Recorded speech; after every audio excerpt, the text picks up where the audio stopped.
Welcome back. A potentially deadly mosquito-borne infection that normally grips the southern hemisphere is becoming more common in the U.S. The CDC says there have been 6,100 dengue infections this year, a majority in Puerto Rico. But California and Florida are also at risk. CBS News medical contributor Dr. Celine Gounder looks at new efforts to control the risk of infection. On a hot Florida morning, flight crews from the Florida Keys Mosquito Control District are on a mission to stop the spread of dengue fever and other mosquito-transmitted infections. Specially equipped helicopters spray natural bacteria to kill mosquito larvae before the eggs become adults. We are seeing mosquitoes in areas that we've not really seen them before. Andrea Leal is the executive director for the Florida Keys Mosquito Control District. We've got the perfect environment for mosquitoes.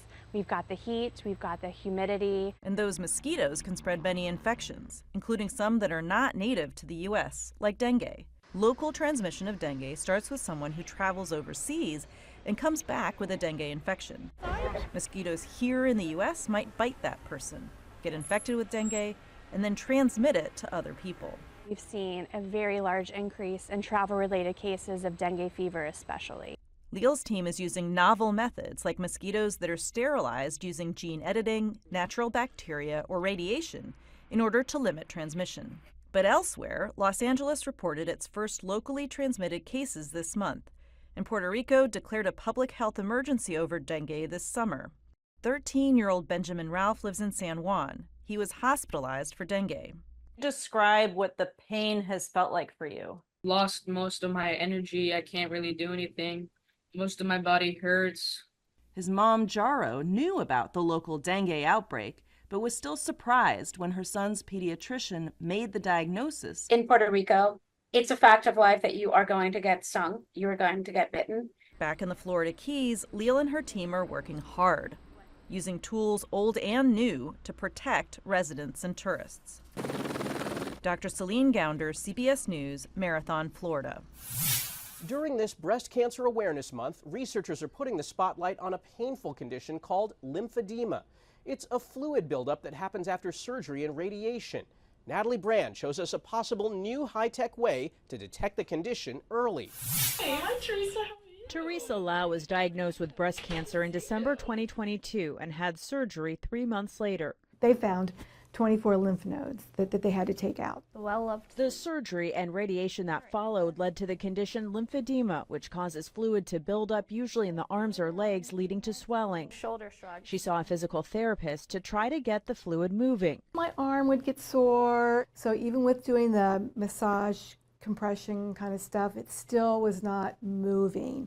Teresa's taking part in a study at Ohio State University Comprehensive Cancer Center, testing whether a smartwatch technology could detect the painful condition earlier. Once the condition gets to a later stage, then you're looking at some type of complex treatment. If we can find it early, then we can work on exercise, weight management, and other interventions. The Android watch has non-invasive sensors that use a form of light to detect the volume of blood and liquid in the tissues. Patients will wear one on the arm that has lymphedema and the arm that does not to measure fluid changes and compare them. We're hoping that using the app that we've developed that gathers this data in the watch, that we will be able to find out if there's a difference and if one arm is developing lymphedema.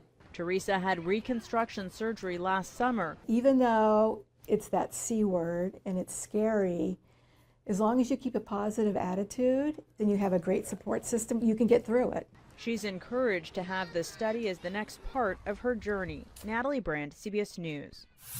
There are more than 4 million breast cancer survivors in the U.S. While that difficult fight may be over for now, as Susan Elizabeth Littlefield shows us, another health battle begins for many of them. Shoulders down, nice. I feel so much stronger. It may look like a casual workout, but this is serious business. That is so tight. Julie Miller knows pain. At 42, she found a lump. Can you explain some of the emotions when you first got that diagnosis? Yes, I was extremely scared. And I was extremely scared that I wouldn't live through it. She did live through breast cancer 2 times, but it was an arduous journey, including a double mastectomy and chemo. The medications and the surgeries and how your physical body changes, that it's really hard on your mental health. And it was hard on her body. She survived, but with some major scars to prove it. Well, I couldn't use my left arm at all. I couldn't hold the glass. I couldn't reach for anything. I had to learn to type with my right hand only at work. And I just was kind of told that I had to live like this. But then she got referred to Renata at Twin Cities Orthopedics. I think there can be the idea you're a survivor, happily ever after. Yes. But it's complicated. So complicated. If you have surgery here, like I'll move my arm, see how that stretches? Well, if you had surgery there and there's stitches in there, or it's tight because of radiation, that's not going to move normally. So she and her partner Ingrid started a dedicated breast cancer care therapy program at TCO, a program that's being well received.